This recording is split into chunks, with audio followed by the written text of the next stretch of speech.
Hi everyone, welcome to cricket Venkatesh. IPL auction retention rules గురించి నిన్న ఒక వీడియో చేశాను. ఆల్మోస్ట్ మనం అనుకున్నవే ఫైనల్ అయినాయి, అఫీషియల్ అనౌన్స్మెంట్ వచ్చింది, అవే ఉన్నాయి. దాన్ని డీటెయిల్గా రూల్ బై రూల్ మీకు ఎక్స్ప్లెయిన్ చేయడం కోసం ఈ వీడియో చేస్తున్నాను. ఇంకోటి నేను చెప్పదలుచుకున్నాను ఏంటంటే, Kanpur test third day match కూడా రద్దయిపోయింది పూర్తిగా. ఒక్క బాల్ కూడా బౌల్ చేయలేదు. దాని గురించి చెప్పడం వీడియో ఎందుకు అందుకు చేయట్లేదు. Nothing to discuss about that. So డైరెక్ట్గా మనం ఐపీఎల్ రూల్స్లోకి వెళ్తాం. ఐపీఎల్ రూల్స్లో ఈసారి మనం బేసిక్ ఏంటంటే ఆర్టీఎం అలో చేస్తున్నారు. లాస్ట్ మెగా ఆక్షన్ లేదు, అంతకుముందు మెగా ఆక్షన్లో ఉంది, ఆర్టీఎం ఉంది. మీరు ఆర్టీఎం అయినా ఉపయోగించుకోవచ్చు, రిటెన్షన్ అయినా ఉపయోగించుకోవచ్చు, మీ చాయిస్. సో ఏది బెటర్ అనేది ఈ వీడియోలో మనం చూద్దాం. రెండోది, ఫారిన్ ప్లేయర్స్ చాలా ఓవర్ యాక్షన్ చేస్తున్నారు. మన ఐపీఎల్ మెగా ఆక్షన్ విషయంలో కొన్ని టాక్టిక్స్ యూజ్ చేసి సొమ్ము చేసుకునే ప్రయత్నం చేస్తున్నారు. దానికి 3 రూల్స్ పెట్టి వాళ్ళ తోక కత్తిరించారు. అది కూడా మనం ఈ వీడియోలో చూద్దాం. సో ఫస్ట్ మీకు రూల్స్ ఎక్స్ప్లెయిన్ చేస్తాను. ఫస్ట్ రూల్ ఏంటంటే, యూ కెన్ రిటైన్ 6 ప్లేయర్స్. 6 ప్లేయర్స్ని మీరు రిటెన్షన్ చేసుకోవచ్చు. రిటెన్షన్ అయినా చేసుకోవచ్చు, లేకపోతే మీరు వాళ్ళని ఆర్టీఎం ద్వారానే బైబ్యాక్ చేయొచ్చు. అంటే మీరు 2 ప్లేయర్స్ని రిటైన్ చేసుకున్నారు, మీ దగ్గర 4 ఆర్టీఎం కార్డులు ఉంటాయి. ఆర్టీఎం అంటే తెలుసు కదా, ఆక్షన్కి పెడతారు. ఆ ప్లేయర్ని రిటైన్ చేసుకోరు. మీరు మీ దగ్గర ఉన్న ప్లేయర్ని ఆక్షన్ టేబుల్ మీద పంపిస్తారు. ఆ ప్లేయర్ని వేరే టీం వాళ్ళు 5 కోట్లు కొనుక్కున్నారు అనుకోండి. మీరేం చెప్తారంటే, మీ ఆర్టీఎం కార్డు యూజ్ చేసి రైట్ టు మ్యాచ్, మేము ఆ ప్లేయర్ని బైబ్యాక్ చేస్తాము, ఆ రేట్కే తీసుకుంటామని తీసుకోవచ్చు. అది ఆర్టీఎం. సో ఆర్టీఎం అని యూజ్ చేసుకోవచ్చు, మీరు రిటైన్ చేసుకోవచ్చు. 6 చేసుకోవాలి. ఓన్లీ 6 ప్లేయర్స్ని మీరు రిటైన్ చేసుకోవాలి. 6 ఈజ్ ద మ్యాక్సిమం. సో దాంట్లో మీకు 3 రిటైన్ చేసుకుంటే 3 ఆర్టీఎం కార్డ్స్ ఉంటాయి. 2 రిటైన్ చేసుకుంటే 4 ఆర్టీఎం కార్డ్స్. ఆ రకంగా మీరు 6 వరకు ఐదర్ ఆర్టీఎం ఆర్ రిటెన్షన్ చేసుకోండి. That's number 1. నెంబర్ 2 ఏంటంటే, మీరు రిటైన్ చేసుకున్న ప్లేయర్స్లో 5 మాత్రమే క్యాప్ ప్లేయర్స్ ఉండాలి. అంటే వాళ్ళు ఇంటర్నేషనల్ మ్యాచెస్ ఆడిన వాళ్ళు, అంటే వాళ్ళ దేశం తరఫున అంతర్జాతీయ మ్యాచ్లు ఆడిన వాళ్ళు 5 ఉండాలి. ఒక ప్లేయర్ అన్క్యాప్డ్ ఉండాలి, అంటే అతను వాళ్ళ దేశం తరఫున ఆడకూడదు, ఇండియా తరఫున కానీ వాళ్ళ దేశం తరఫున ఆడని ప్లేయర్ ఉండాలి. సో 6 క్యాప్డ్ ప్లేయర్స్ని తీసుకోవడానికి లేదు. అలాగే అన్క్యాప్ ప్లేయర్ విషయానికి కూడా, అన్క్యాప్ ప్లేయర్ తీసుకోవచ్చు మీరు, బట్ ఓన్లీ 2 తీసుకోవాలి, అంతకంటే ఎక్కువ రిటైన్ చేసుకోవడానికి లేదు. ఫర్ ఎగ్జాంపుల్, పంజాబ్ కింగ్స్ ఉన్నారు. Punjab Kings wanted to retain both Shashank Singh and Ashok Sharma. బాగా లాస్ట్ సీజన్ ఇద్దరు. వాళ్ళతో పాటు హర్ప్రీత్ బ్రార్ అనే అన్క్యాప్ ప్లేయర్ కూడా ఉన్నాడు, అతను తీసుకోవడం లేదు. So they can retain only 2 uncap players. And any team can retain only 5 cap players. 6th player has to be uncapped player. తర్వాత ఈ స్లాబ్స్ ఎలా ఉండండి, ఇది చాలా ఇంపార్టెంట్. చూడండి, మీరు రిటెన్షన్ చేసుకునేటప్పుడు, మీరు ఆ రిటెన్షన్ చేసుకున్నప్పుడు స్లాబ్స్లో ఫస్ట్ ప్లేయర్ని 18 crores రిటైన్ చేసుకోవాలి, సెకండ్ ప్లేయర్ని 14 crores రిటైన్ చేసుకోవాలి, థర్డ్ ప్లేయర్ని 11 crores రిటైన్ చేసుకోవాలి. 4th ప్లేయర్ దగ్గరికి వచ్చేసరికి మళ్ళీ 18 crores పెట్టాలి 4th ప్లేయర్. 5th ప్లేయర్కి 14 crores పెట్టాలి. అంటే 3 కంటే ఎక్కువ రిటైన్ చేసుకునే అవకాశం కల్పించారు. కానీ మీరు అలా రిటైన్ చేసుకుంటే ఏంటంటే, మీకు 5 రిటైన్ చేసుకున్నారు అనుకోండి, 75 కోట్లు పోతాయి. మ్యాక్సిమం అమౌంట్ పోతుంది. 120 crores మ్యాక్సిమం అమౌంట్ ప్లేయర్స్ పెట్టాల్సింది. దాంట్లో 75 కోట్లు పోతే మీకు 45 కోట్లతో మీరు వెళ్ళాలి. అన్క్యాప్ ప్లేయర్ని కూడా చేస్తున్నారు అనుకోండి, 79 కోట్లు అయిపోతాయి మీ రిటెన్షన్ డబ్బు.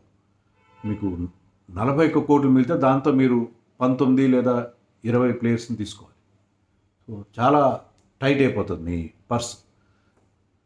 సో అందుకని రిటెన్షన్ అలో చేస్తూనే మీరు ఖచ్చితమైతేనే మీరు 5 తీసుకోండి, లేకపోతే 3 సరిపెట్టుకోండి అని చెప్పి ఆ రకంగా పెట్టారు. సో 4th ప్లేయర్ కనుక మీరు రిటైన్ చేసుకోదలిస్తే అతని మీద మీరు మళ్ళీ 18 కోట్లు పెట్టారు. 5th ప్లేయర్ కోసం వెళ్తే 14 కోట్లు. సో మీ పర్సులో మ్యాక్సిమం అమౌంట్ కోత అవుతుంది.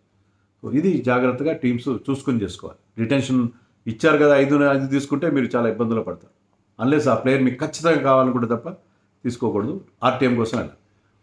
తర్వాత మీ పర్సు 120 కోట్లకు పెంచారు. గతంలో 100 కోట్లు ఉండేది. సో మీరు ప్లేయర్స్ని కొనాల్సిన అమౌంట్ 100 కోట్లలోనే మీరు అందరు ప్లేయర్స్ని 25 ప్లేయర్స్ని కొనుక్కోవాలి. ఇప్పుడు దాన్ని 120 కోట్లు చేశారు. అదొకటి. తర్వాత ఇంకొక రూల్ అంటే రూల్ నెంబర్ 3, గతంలో లేనట్టుగా ఈసారి ప్లేయర్లకి నెంబర్ 4 మ్యాచ్ ఫీజు అనేది ఒకటి పెట్టారు. మ్యాచ్ ఫీజు అనేది గతంలో లేదు, ఇప్పుడు మ్యాచ్ ఫీజు అనేది పెట్టారు. సో మ్యాచ్ ఫీజు పెట్టడం వల్ల 7.5 lakhs ఈచ్ ప్లేయర్, అంటే 11 మంది ఆడతారు. ఇంపాక్ట్ ప్లేయర్ 12 మంది. ఆ 12 మందిలో ప్రతి ఒక్కరికి కూడా వాళ్ళ కాంట్రాక్ట్ అమౌంట్తో సంబంధం లేదు. వాళ్ళ కాంట్రాక్ట్ అమౌంట్తో ఏమాత్రం సంబంధం లేదు. కాంట్రాక్ట్ అమౌంట్ అలానే ఉంటుంది. వాళ్ళకి 5 కోట్లు ఉందా కాంట్రాక్ట్ అమౌంట్, లేకపోతే 20 లక్షలు ఉందా, ఎంత ఉన్నా సరే వాళ్ళ అమౌంట్ సంబంధం లేకుండా ప్రతి ప్లేయర్ కూడా 7.5 లక్షల రూపాయల మ్యాచ్ ఫీజు అనేది ఇవ్వాలి. వాళ్ళు 14 మ్యాచ్లు ఆడారనుకోండి, వాళ్ళకి ₹1,00,00,000 5 లక్షలు వస్తాయి. సో అన్క్యాప్ ప్లేయర్ దీనివల్ల బెనిఫిట్ అవుతారు. సో అది రూల్ నెంబర్ 4. తర్వాత ఫారిన్ ప్లేయర్స్ కోతా గురించి మనం మాట్లాడుకున్నాం. దాంట్లో ఏంటంటే వీళ్ళు ఏం చేస్తున్నారు, ఫారిన్ ప్లేయర్స్ మెగా ఆక్షన్లో పార్టిసిపేట్ చేయకుండా మినీ ఆక్షన్కి వస్తున్నారు. మినీ ఆక్షన్లో మనకు తెలుసు పెద్ద అమౌంట్లు, ఎందుకంటే అప్పుడు టీమ్స్కి ఉన్న డబ్బులు వాళ్ళ దగ్గర 20 కోట్లు ఉన్నాయనుకోండి, 20 కోట్లు పెట్టి ఒక ప్లేయర్ అనుకో, వాళ్ళకి టీం అంతా సెట్ అయిపోయి ఉంటుంది. ఒక్క స్లాట్, ఒక foreign fast bowler, foreign allrounder కావాలి, లేదా ఒక బ్యాట్స్మెన్ కావాలి. అతని మీద బోల్డంత డబ్బులు పెట్టడం అనేది మినీ ఆక్షన్లో పెద్ద అమౌంట్లు వస్తుంది. అందుకని చాలామంది ఫారిన్ ప్లేయర్స్ ఏం చేస్తున్నారంటే మెగా ఆక్షన్ అవాయిడ్ చేస్తున్నారు, మినీ ఆక్షన్లో వచ్చేసి పెద్ద అమౌంట్ కొట్టేస్తున్నారు. అందుకని మనం లాస్ట్ టైం చూసాం కదా, అంతకుముందు క్రిస్ మారిస్కి 16 లక్షలు వచ్చింది, శామ్ కరణ్కి ఒకసారి 16.5 లక్షలు వచ్చింది. ఇవన్నీ మినీ ఆక్షన్లు. లాస్ట్ ఆక్షన్లో 25 కోట్లు స్టార్కి, 20 కోట్లు కమిన్స్కి వచ్చి. అందుకని ఏంటంటే మీరు మెగా ఆక్షన్లో రిజిస్టర్ అయ్యి మెగా ఆక్షన్లో పార్టిసిపేట్ చేస్తున్న foreign players they will be eligible for mini auction. Mega ఆక్షన్లోకి రాకుండా నెక్స్ట్ ఇయర్ మినీ ఆక్షన్లో రావడం లేదు. ఈ ఇయర్ అంటే 2025 మెగా ఆక్షన్లో పార్టిసిపేట్ చేస్తేనే 26 మినీ ఆక్షన్లో మీరు పార్టిసిపేట్ చేయడానికి వీలు ఉంటుంది. అంటే ఈ మెగా ఆక్షన్లో వాళ్ళు రాలేదు, లేకపోతే వాళ్ళకి బిడ్ రాలేదు, అన్సోల్డ్ అయ్యారు అనుకోండి, నెక్స్ట్ పార్టిసిపేట్ చేయాలంటే ఈసారి మెగా ఆక్షన్లో మీరు ఉంటేనే మినీ ఆక్షన్లోకి వస్తారు. ఆ రకంగా వాళ్ళు చేస్తున్న ఆ టాక్టిక్స్ని కట్ డౌన్ చేసే ప్రయత్నం చేశారు. సో అది చాలా ఇంపార్టెంట్ పాయింట్. ఇంకోటి ఏం చేశారంటే, this is rule number 6. A player అయినా సరే, ఫారిన్ ప్లేయర్ కానీ ఇండియన్ ప్లేయర్ కానీ, ఆక్షన్లో మిమ్మల్ని ఒక టీం తీసుకున్నారు, బిడ్ చేశారు, సక్సెస్ఫుల్గా బిడ్ చేసి తీసుకున్నారు, పిక్ చేశారు మీ టీంని, ఒక టీం అయినా వాళ్ళు ఏం చేస్తున్నారంటే ఫారిన్ ప్లేయర్స్ అమౌంట్ చాలా తక్కువ ఉంది, ₹1,00,00,000 ఉంది, ₹1,00,00,000 పోయి ఇండియా ఎండల్లో ఎందుకు ఆడాలి, 2 నెలల పాటు ఆ ఎండల్లో ఎందుకు ఆడాలి, చిన్న అమౌంట్ కోసం ఎందుకు ఆడాలి. మన కౌంటీ క్రికెట్ ముఖ్యంగా ఇంగ్లీష్ ప్లేయర్స్ చేస్తున్న పని. మన కౌంటీ క్రికెట్ ఆడుకుంటే ఆ డబ్బులు ఇక్కడ వస్తాయి అన్నట్టుగా వాళ్ళు లాస్ట్ మినిట్లో మాకు ఏదో ప్రాబ్లం ఉంది, మా నాయనమ్మ చనిపోయింది, లేదా నా మెంటల్ హెల్త్ బాగాలేదు అని చెప్పి హ్యారీ బ్రూక్, జేసన్ రాయల్ లాంటి ప్లేయర్స్ లాస్ట్ మినిట్లో హాతిస్తున్నారు, లాస్ట్ మినిట్లో విత్డ్రా అయిపోతుంది. దానిలో టీమ్స్ ఏంటంటే వాళ్ళ కాంబినేషన్ దెబ్బతింటుంది. దీని గురించి Kavya ma'am of Sunrisers కూడా రైజ్ చేయడం మనం చూసాం. సో దీన్ని కట్ డౌన్ చేయడం కోసం ఏం చేస్తున్నారంటే, మీరు కనుక ఐపీఎల్ ఆక్షన్లో మీరు సెలెక్ట్ అయ్యారు, ఓ టీం మిమ్మల్ని పిక్ చేసింది, అయినా మీరు రావట్లేదంటే సరైన కారణం లేకుండా, సఫిషియెంట్ రీజన్ లేకుండా, తర్వాత 2 ఏళ్ల పాటు you cannot participate in the auction. So అదే రకంగా వాళ్ళని దెబ్బకొట్టారు. ఇంకొక ఫీలింగ్ ఉంది మన దగ్గర. Bumrah is a greater bowler than those who are getting 20 crores, 25 crores. కానీ బుమ్రాకి 14 కోట్లు వస్తే వీళ్ళకి ఎంత పెద్ద అమౌంట్ రావడం ఏంటి అనేది కూడా చాలా చర్చ జరిగింది. దానివల్ల ఏంటంటే ఫారిన్ ప్లేయర్స్కి వాళ్ళు మినీ యాక్షన్లో వాళ్ళకి పెద్ద ప్రైస్ రాకుండా 18 crores అనేది ఒక లిమిట్ పెట్టేసి, 18 crores కంటే ఎక్కువ రావడానికి వీల్లేదు. వాళ్ళకి వచ్చినా కూడా ఆ అమౌంట్ ప్లేయర్ వెల్ఫేర్కి యూజ్ చేస్తారు. 18 crores అనేది కంటే దాటడానికి వీల్లేదు వాళ్ళ అమౌంట్. 18 crores కాదు యాక్చువల్గా. ఈసారి మెగా ఆక్షన్లో అందరికంటే హైయెస్ట్ బిడ్ వచ్చిన వాళ్ళకి 16 కోట్లు అనుకోండి, లేదా 15 కోట్లు అనుకోండి. సో 15 కోట్ల కంటే వాళ్ళకి ఎక్కువ అమౌంట్ రావడానికి లేదు. సో మెగా ఆక్షన్లో హైయెస్ట్ బిడ్ కానీ, లేకపోతే రిటెన్షన్లో హైయెస్ట్ అమౌంట్ 18 crores కానీ, దానికంటే వీళ్ళ ఫారిన్ ప్లేయర్స్కి హయ్యర్ అమౌంట్ వచ్చే అవకాశం లేకుండా అది కూడా కట్ డౌన్ చేశారు. సో 3 రకాలుగా ఫారిన్ ప్లేయర్స్ ఐపీఎల్ ఒక ఇండియన్ ఫారిన్ లీగా, లేదా ఇండియన్ ప్రీమియర్ లీగ్ అని అపవాదం లేకుండా దాన్ని జాగ్రత్త పడ్డారని చెప్పాలి. ఇంకా రూల్ నెంబర్ 7, తలా ఫర్ ఏ రీజన్. 7 పెట్టారు వాళ్ళు, రూల్ కూడా అదే పెట్టారు. ఇది పూర్తిగా ధోని కోసం అన్నట్టుగా. ఎందుకంటే ఏ ప్లేయర్ అయినా 5 ఏళ్ల పాటు ఇండియా తరఫున, లేకపోతే వాళ్ళ దేశం తరఫున, ఇది ఓన్లీ ఇండియన్ ప్లేయర్స్కి అప్లై చేస్తున్నారు, సునీల్ నారాయణకి అప్లై కాదు. ఇండియా తరఫున ఆడలేదు అనుకోండి, 5 సీజన్లుగా, 5 ఇయర్లుగా, సీజన్లుగా 5 సంవత్సరాలుగా ఇండియా తరఫున ఆడకపోతే ఇండియన్ ప్లేయర్స్కి అప్లై చేస్తున్నారు. ఇది సునీల్ నారాయణకి అప్లై కాదు. ఆడకపోతే అతనికి అన్క్యాప్ ప్లేయర్ అవుతాడు. ధోని 400 మ్యాచ్లు ఆడి ఉంటాడు ఇండియా తరఫున, అయినా సరే నాన్ క్యాప్ ప్లేయర్ అవుతాడు. ఇంకా 5 ఏళ్ళ నుంచి ఆడలేదు, సెంట్రల్ కాంట్రాక్ట్ కూడా లేదు 5 ఏళ్ళ నుంచి లేదు. కాబట్టి he will be treated as a non cap player. Not only Dhoni, Piyush Chawla of Mumbai, Sandeep Sharma of Rajasthan Royals, and even Amit Mishra కూడా అనుకుంటారు, తెలియదు మరి 5 ఏళ్ళు ఆడలేదు. అలాంటి వాళ్ళని రిటైన్ చేసుకోవచ్చు ఆ teams. LSG can retain Amit Mishra. But వాళ్ళు 1 crore వస్తారు 4 కోట్లు పెట్టి, ఎందుకంటే అన్క్యాప్ ప్లేయర్కి ఇచ్చేది 4 కోట్లు కాబట్టి 4 కోట్లు ఎందుకు పెట్టాలి అనుకుంటే అది వేరే విషయం. బట్ ధోనీని అయితే హాయిగా 4 కోట్లకి చాలా సంతోషంగా. సో ధోని ఈ సీజన్ ఆడతాడు. లాస్ట్ సీజన్ కూడా చాలా మంచి స్ట్రైక్ రేట్తో, ఆల్మోస్ట్ 300 స్ట్రైక్ రేట్తో బ్యాటింగ్ చేసిన ధోని ఈసారి కూడా ఆడడానికి dex have been clear. So అతను హ్యాపీగా 4 కోట్లకే ధోనీని భలే మంచి చౌకబేరము అన్నట్టుగా రిటైన్ చేసేసుకుని వాళ్ళు ఎస్ఏఎస్కే వాళ్ళు బెనిఫిట్ అయ్యే పరిస్థితి మనకు అనిపిస్తుంది. ఎస్ఆర్హెచ్కి బెనిఫిట్ ఏంటంటే ఫారిన్ ప్లేయర్స్కి లిమిట్ లేకపోవడం, సిఎస్కేకి బెనిఫిట్ రావడం మనకి స్పెషల్. అందరు ఫ్రాంచైజీలని మెప్పించే ప్రయత్నం చేస్తారు. ఓవరాల్గా అన్ని రూల్స్ బాగానే ఉన్నాయి. తర్వాత ఇంపాక్ట్ ప్లేయర్ రూల్ కూడా కంటిన్యూ చేస్తున్నారు. ఇది మనకు నచ్చలేదు, కానీ తప్పదు కదా, ఎందుకంటే ఐపీఎల్ బాగా సజావుగా జరగడానికి ఇంపాక్ట్ ప్లేయర్ రూల్ ఉంటే బాగుంటుందని చెప్పి ఐపీఎల్ వల్ల, దానివల్ల ఐపీఎల్ బెనిఫిట్ అవుతుంది, ఇండియన్ క్రికెట్కి ఆల్రౌండర్స్ లాగా నష్టం జరుగుతుంది. బట్ ఐపీఎల్లో పెద్ద స్కోర్లు వస్తున్నాయి, అదొక డ్రామా క్రియేట్ అవుతుంది ఇంపాక్ట్ ప్లేయర్ రావడం, స్కోర్స్ చేయడం. So they wanted to continue impact player. Basically మరి ఐపీఎల్ కమర్షియల్ లీగ్, మరి ఏం చేస్తాం, they want to continue. So ఇవి రూల్స్ అన్నీ ఓవరాల్గా అన్నీ బాగున్నాయి. మరి ఆర్టీఎం బెటరా, ఇది బెటరా అనేది మనం చూద్దాం. దీనికి ఎగ్జాంపుల్స్ చెప్తాను. ఇప్పుడు మీరు సన్ రైజర్స్ కేసు తీసుకోండి. Sunrisers wants to retain Travis Head, Heinrich Klaasen and Pat Cummins. సరే, ముగ్గురు రిటైన్ చేసుకుని 18 కోట్లు పెట్టడం అభిషేక్ శర్మని, ఎందుకు అతన్ని ఆక్షన్ టేబుల్ని పంపిద్దామన్నారు అనుకోండి.